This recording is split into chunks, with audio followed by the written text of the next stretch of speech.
Go. And we are here, real live.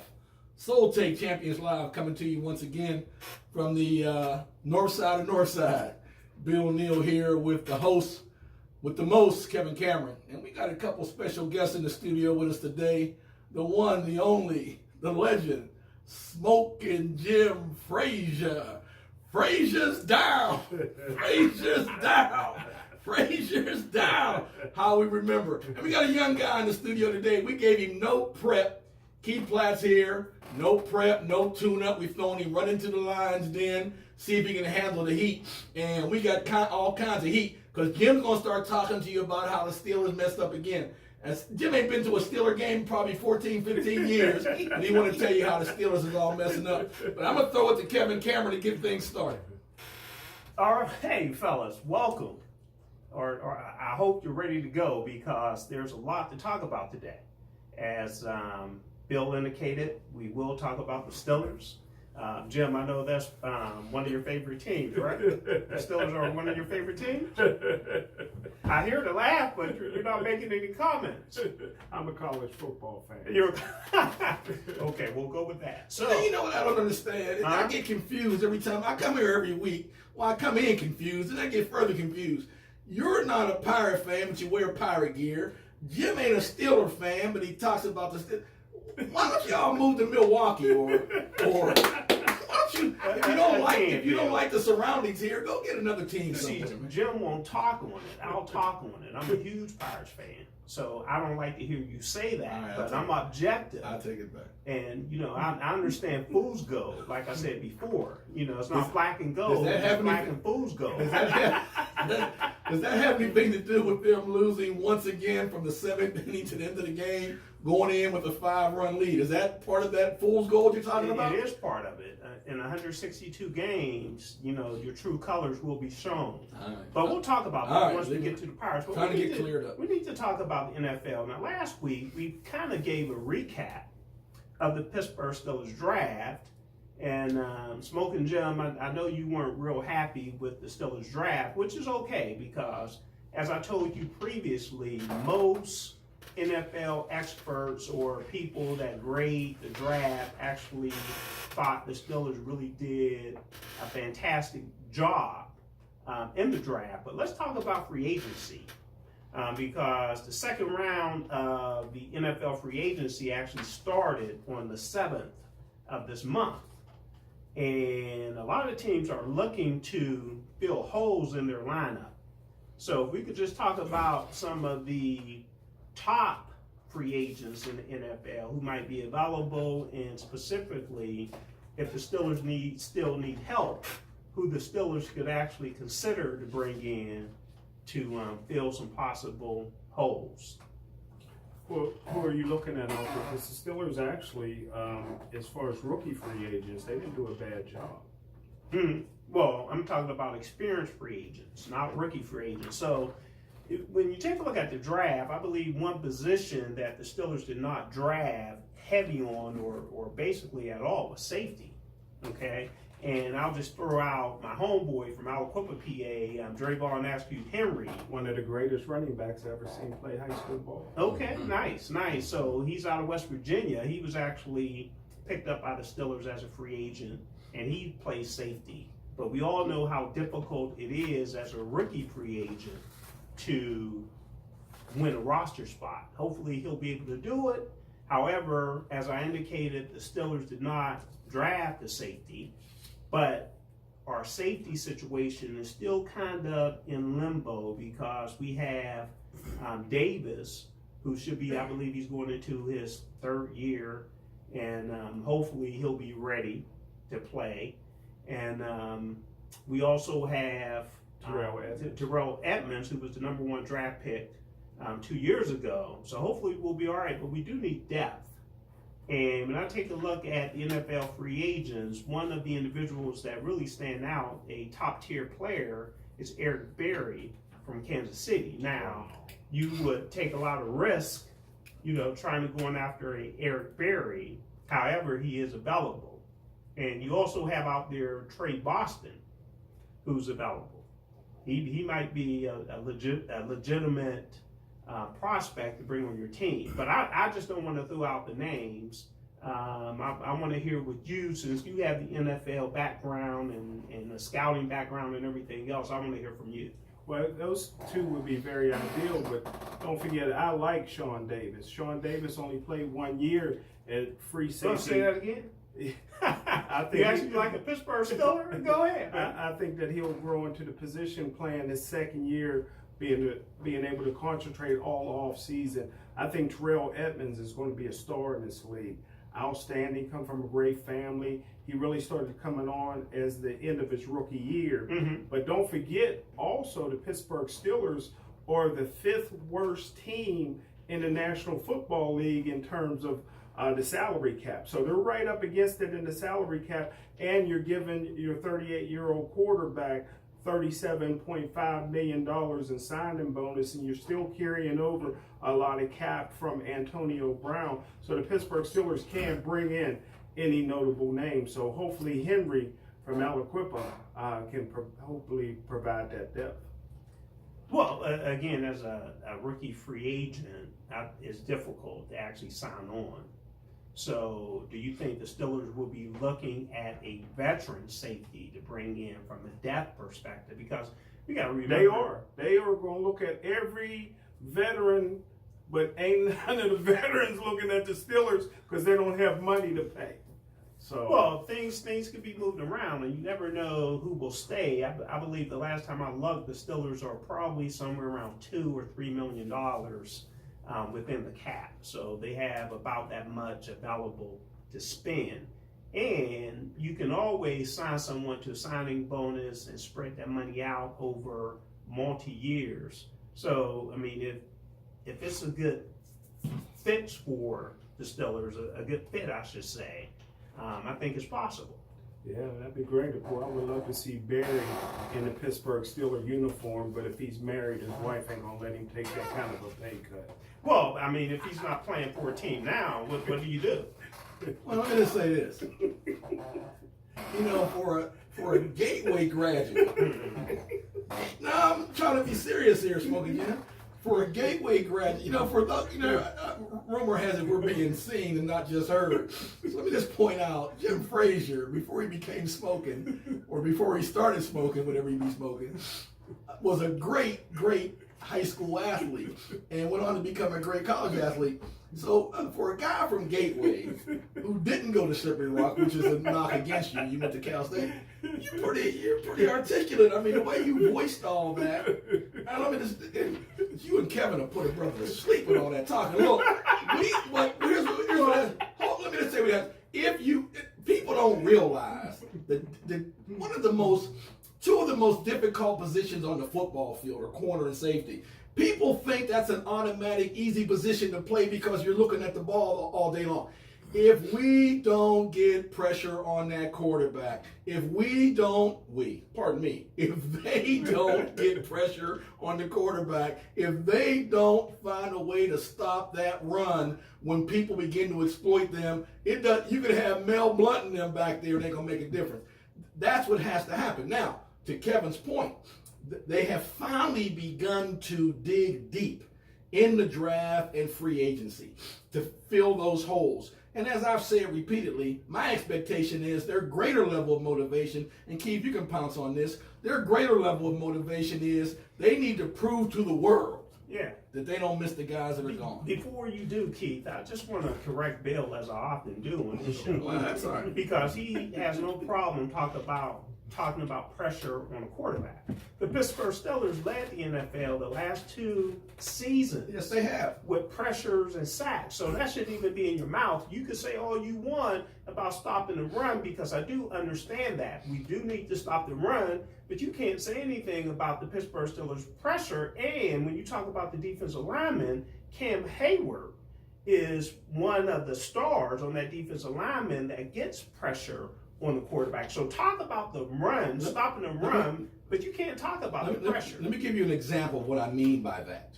And you're right. They are one of the leaders in that category. Lead the league. All right. But here's what I'm talking about, Jim. You tell me if you think I'm crazy.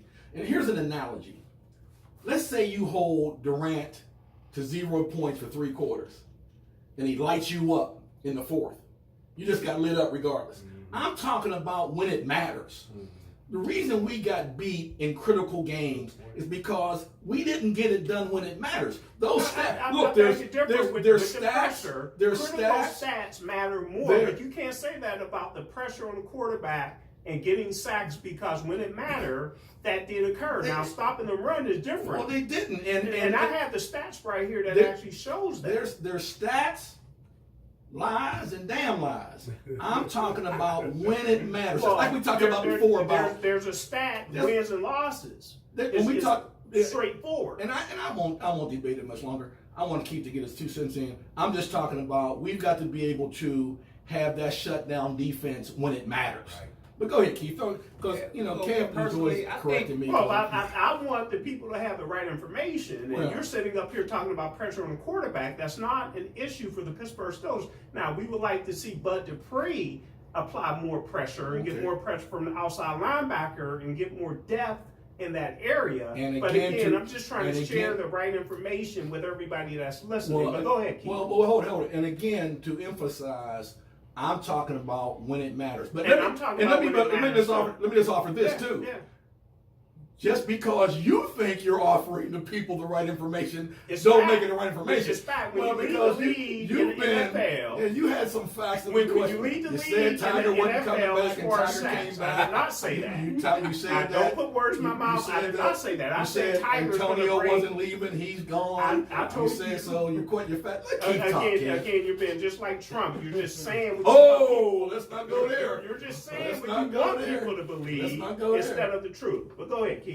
Yeah, well, me personally, man, I think this is going to be Tomlin and Ben's best year. Like, it's a lot of pressure. It's a lot of bull crap going on with Antonio Brown. He cried his way out of Pittsburgh. Lev Bell, he didn't want to play. He hasn't played in about 450 days, but they're not part of us no more. So I actually think that we're going to have a very, very good year.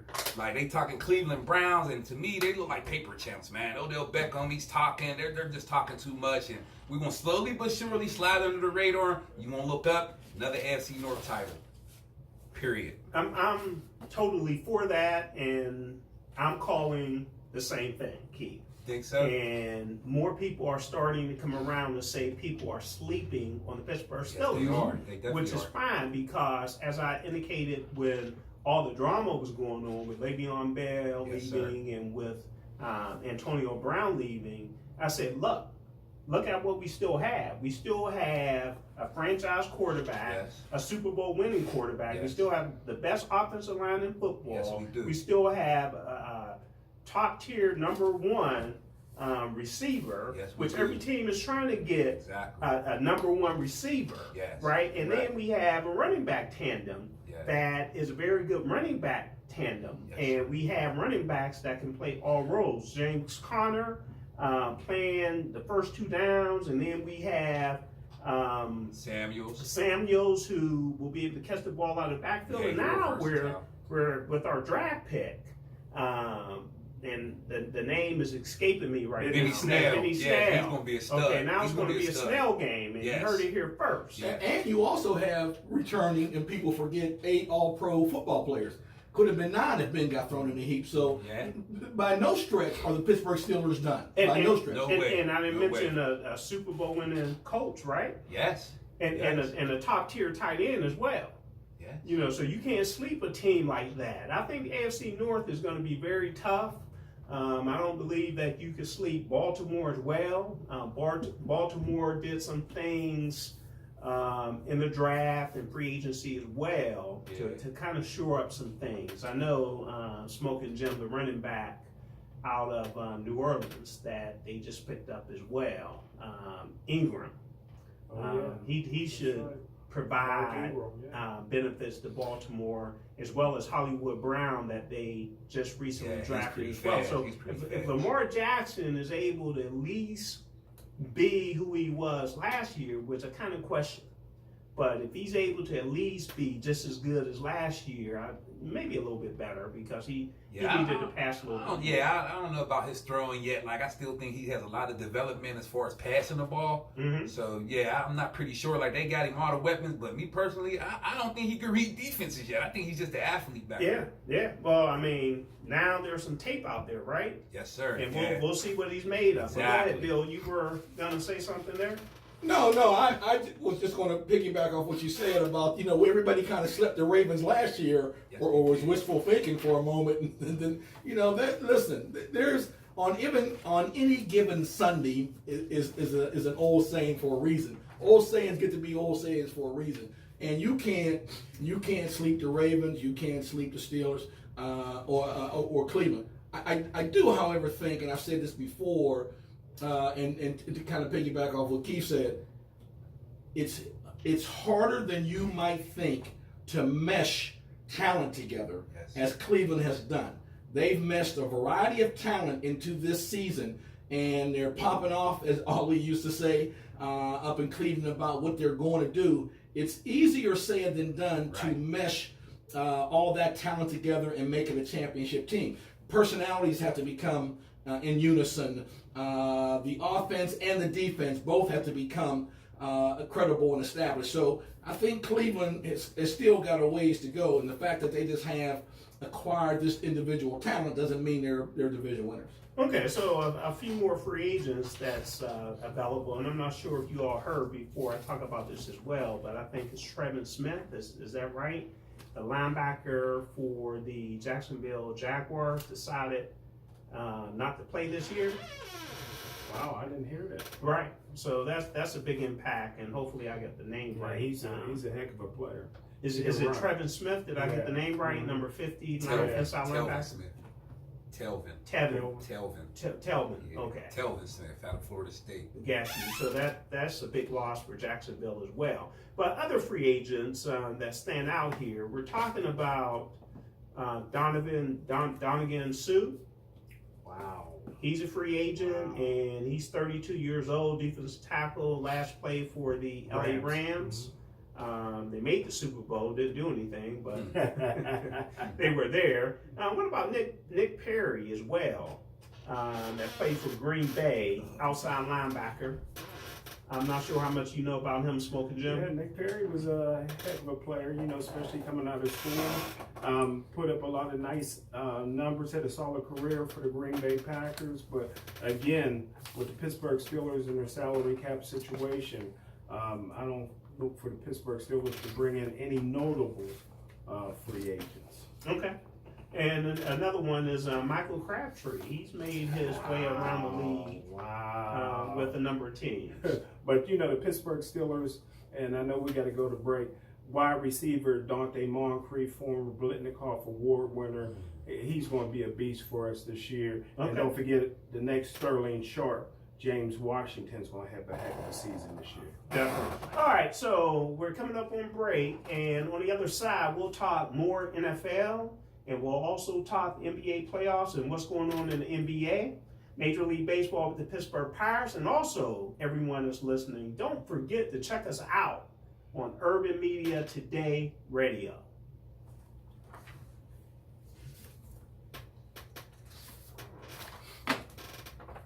This is when the show takes a dive, when he starts playing this music. Okay. You see, he's full of jokes. Although he was impressive last week, he did come with some good music last week. I got to give him credit. Yeah.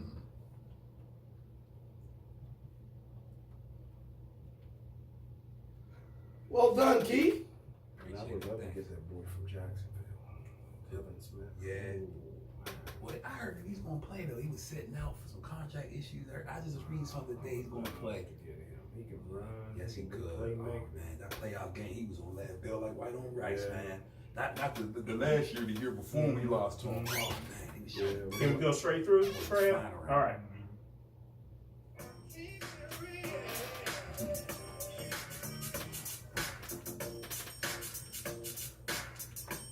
Back to his old ways. Break about 4 minutes. About 4 minutes to break when the song go out. I thought I told you that we won't stop. I thought I told you that we won't stop. I thought I told you that we won't stop. I thought I told you that we won't stop. I thought I told you that we won't stop. I thought I told you that we won't stop. Check it. Jesus, the notorious just. Jesus. Hey, we are back.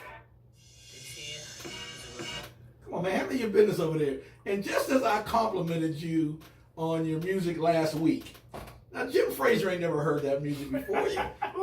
He don't have a clue. You gotta at least let me have the intro, man. I mean, before you start to I'm make sorry. your comments I'm sorry. and try to make jokes up in I'm sorry. let me tell everybody, All right, I apologize. you know, who's in the studio, what they're listening to, and everything else. So, everyone, welcome back to Urban. See, you have me all messed up and everything. So, Soultake Live, Soultake Champions Live, I should say, back at you every Saturday day from 6 to 7 p.m. Now, go ahead, Bill. Let everybody know who's in the studio. Well, I'm here. Smoking Jim Frazier's here. Smoking Jim, in a little bit, he's a little bit like Cordell Stewart. He can run, he can pass, he can kick. And he's got like 9 different shows he's on. So he's the media's answer to Cordell Stewart. And young Keith Platt's joining us for the first time. But you won't be back because you're too Keith smart. Platt Jr., right? Yeah, well, yeah, his dad, Yeah. Senior, K. Platt Senior is a local legend. He's a writer, producer, developer, community servant, and all that. So he and I go way back. But we ain't inviting Keith back. He's too smart. No, he's too smart. He's too good. You can't invite them back when they're good, because before you know it, we'll be outside in the hall. Gotta invite him back every Okay. week. Well, he's not taking my job. He might take your It's job. hard to get my job. And of So- course, Kevin Cameron heading the ship. So we're back. It's Soultake Champions Live and kicking around everything. You know, it's going to be here before you know it. It's almost June. You know, I mean, August will be here before you know it, man. They'll be going to camp. So this is relevant stuff for you all that need to know where to put your money down come new season. But one thing for sure is being established. The Steelers are a long way from done, and they've got some good things going on in the North Shore. Yeah, and let's talk about a former Steeler as well. We threw his name out there a little bit. Running back Le'Veon Bell. He only participated in 1 week of voluntary workouts that began April 8th with the New York Jets.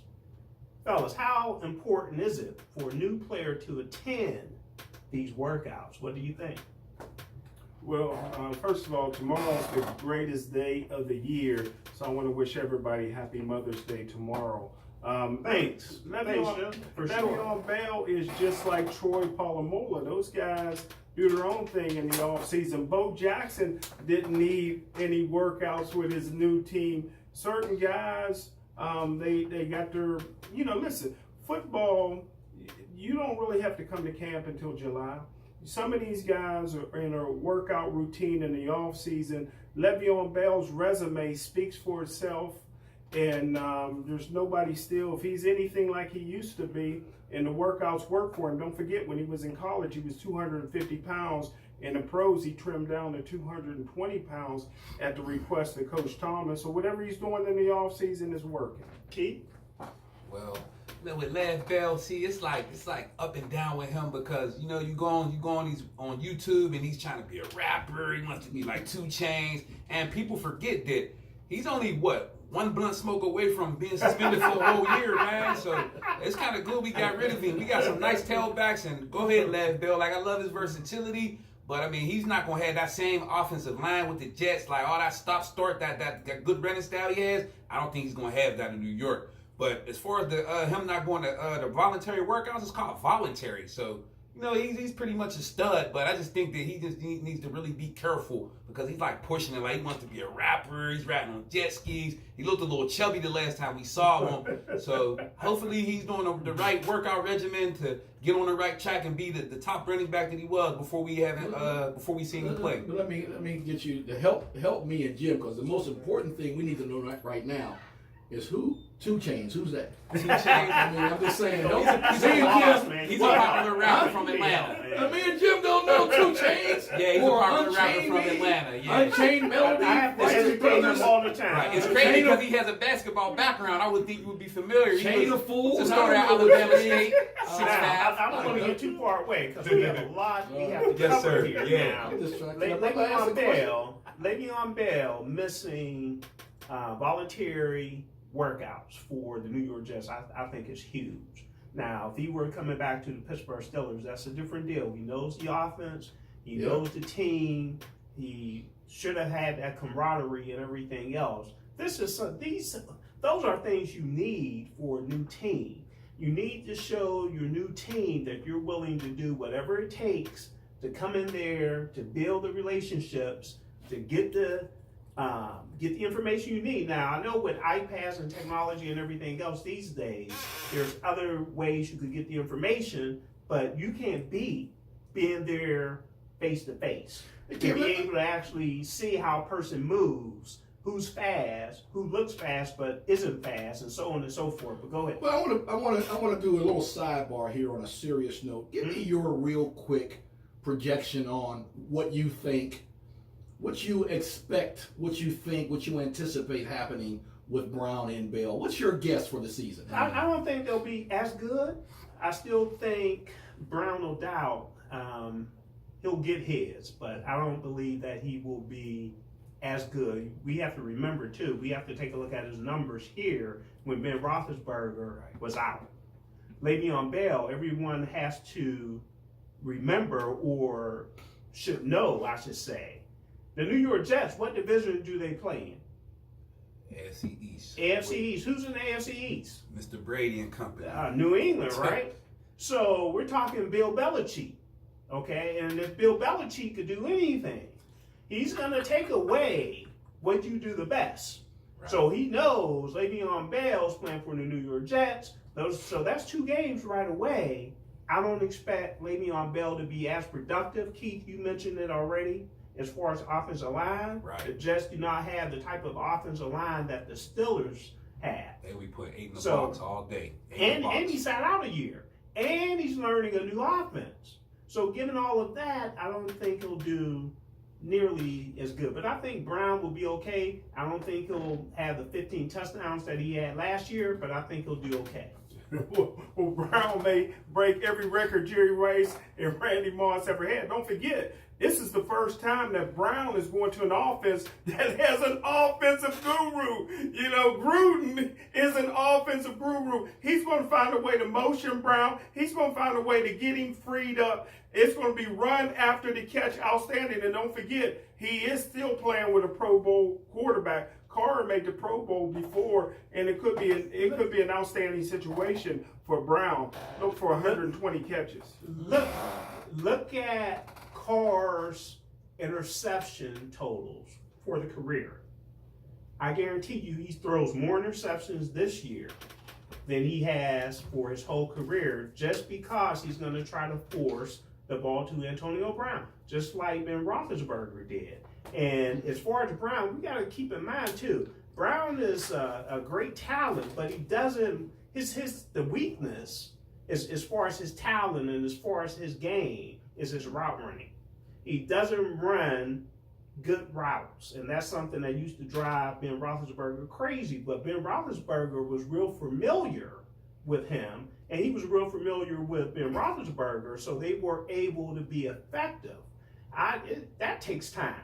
So I don't expect to see that year one. So that's why I don't believe he'll be as successful with the Raiders for the first year versus being here, with the Steelers. Well, don't bet on it. Just like Aikman used to force the ball to Michael Irvin, and Montana used to force the ball to Rice. But those are guys that were there. But here's the first time.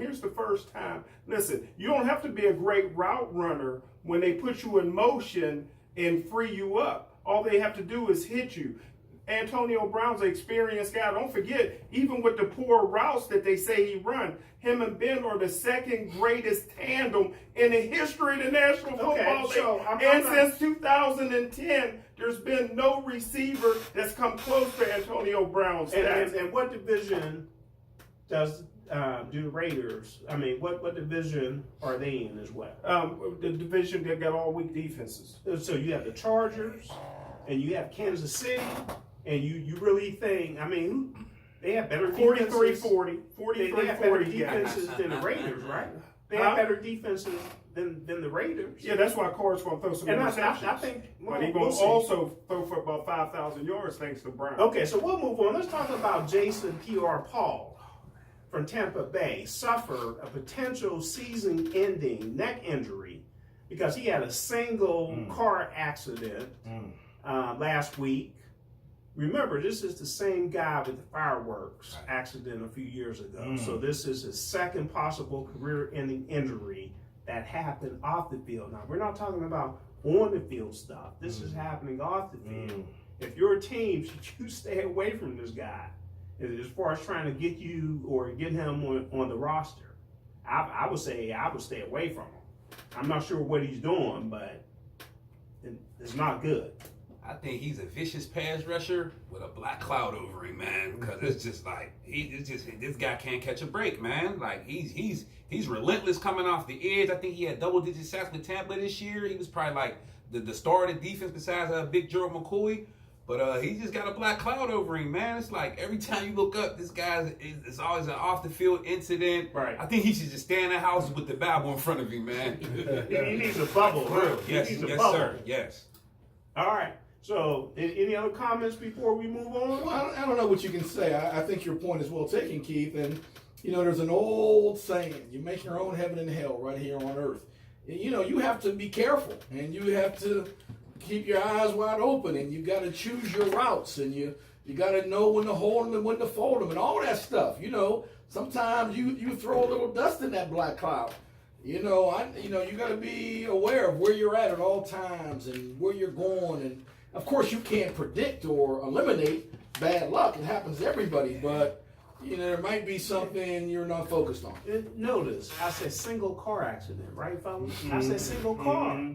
Okay, so it's not as though someone cut in front of him or someone else was involved. This was all on him. It really makes you think. I agree with you, Kevin. I cut the ties with him. He made a lot of money. He had a great career. I don't want nobody on my team with a bad neck, and Tampa Bay don't need him because they got the genius, Bruce Arians, the greatest football coach in NFL history since Chuck Noll. Wow. Back to back. He's not winning in the Super Bowl. NFL head coach of the year 2 times. I don't care. Nobody's ever He won has- 3. He has no Super Bowls. NFL. He got 3 Super Bowls. He got 3 Super Bowls with the Steelers. I'm talking about as a head coach. How many they got without him? How many they got without As a head coach. See, that's why I was talking. There go him with them stats again. See all them stats he be throwing on me. Wait, get on him, Jim. Get it You can straight. say that about the running back that went to Minnesota. I forget his name right now. I forget his name too. Yeah, same thing. All right, so we'll Whoever he is. Yeah. Moving on. Kirby, I forget his last name. Well, we'll move on. All right, so let's talk NBA. We all know the big news in the NBA is KD, Kevin Durant, with his injury, but we'll hold tight on that because I have a question. And I thought about this during the game, and I'm not going to give it away because I want to hear what you guys say. But if you could change one thing about basketball, one thing, what would you change? Well, And Trev, I want to hear your opinion on this too. Trevor Nate Jones, our producer. well, Go ahead, Bill. you know, there's a reason all eyes came to me just now because when you start talking about basketball, I am the aficionado. But look, Okay. the first thing, if you're asking a general question, Mm-hmm. the first thing I would do is move the 3-point back. It needs to go back 6 inches. And there's this continual conversation about how people love high scoring and et cetera, et cetera. They'll perfect it again, but that 3-point shot is too easy, and that would be the first thing that I do. I mean, certainly a variety of things that there might be several things that are worthy of change, but that would be the first thing I do. Okay. And I don't know why you live in the gym. He don't know nothing about basketball. He knows it. All right, He knows it's all right. round, but no, I'm just kidding. I'm just kidding. You know. I probably would change the fouls. There's a lot of ticky-tacky fouls. Like, I grew up in an era when it was New York Knicks basketball. It was physical. It was grinded out. Like, every time you just breathe on a guy and it's a foul like that. They slowing the game down a whole lot. They're slowing the game down. I don't really like the fouls. There's too many fouls. It slows the game up. You know what I mean? Okay. I like how they do the All-Star thing, though. I like that. I think that's a pretty cool idea. How they have the players pick players from different teams, and yeah, because that East-West, it was getting a little watered down. Okay. So All yeah. right, Trev, what you think, Trev? The only thing, I would change two things. Number one, I would change the circle under the basket. I don't like that. I think The big restricted men, zone. The restricted zone. Okay. I think the big men should get some room under the basket. I think you should let the big men be big men. So I don't like the restricted zone. I would remove that. The second thing I would remove is, well, actually implement, and so that the players would know who's actually running the game and who's officiating. If a player says something to the ref, automatic tech. Okay. You got anything else? I asked for one thing. I'm getting a whole laundry. No. It's all good, Trev. It's all good.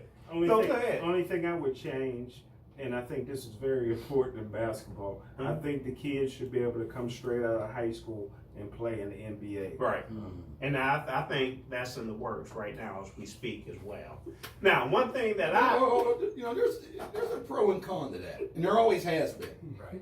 There's always been a pro and con to that. The pro, of course, is Kobe Bryant, LeBron James. You know, there's been some highly successful Moses Malone athletes that have come right out of high school and gone into the pros. But for every one that you can mention like that, there's probably 10 that fell flat and are working at a 7-Eleven today. Right.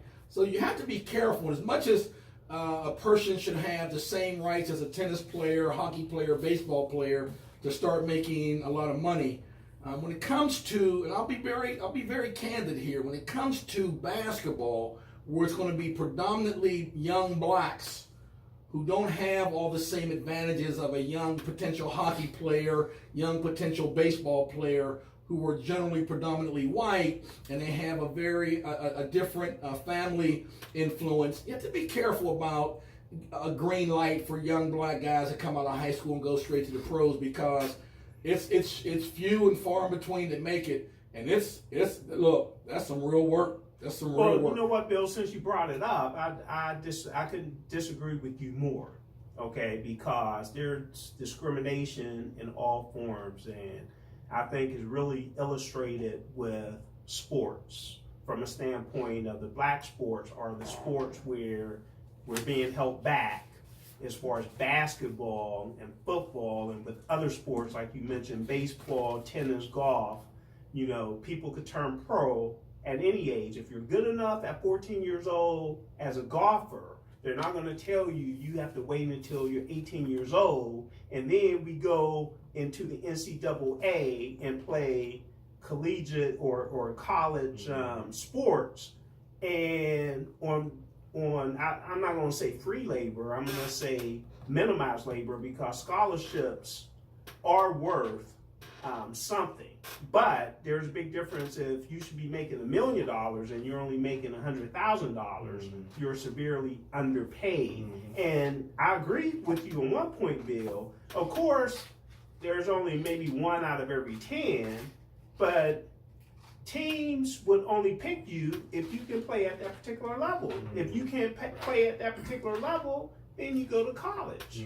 Okay, but we have to be very sensitive. But see, that's what you just said right there. Therein lies the fallacy in your this presumption that, okay, you didn't make it, now go to college. It's not that easy. Right. And young black kids without that kind of emotional support, financial support, educational support, can't always make it happen like that. Yeah, I agree. Everybody should be able to make as much money as they can as soon as they can. But the statistics that you rely on so often will show you that far more young people would fall short of that goal when it comes to basketball. I'm saying, Bill, make it like baseball. You know what happens in baseball? You get drafted right out of high school. The baseball draft is in June. Watch what goes on.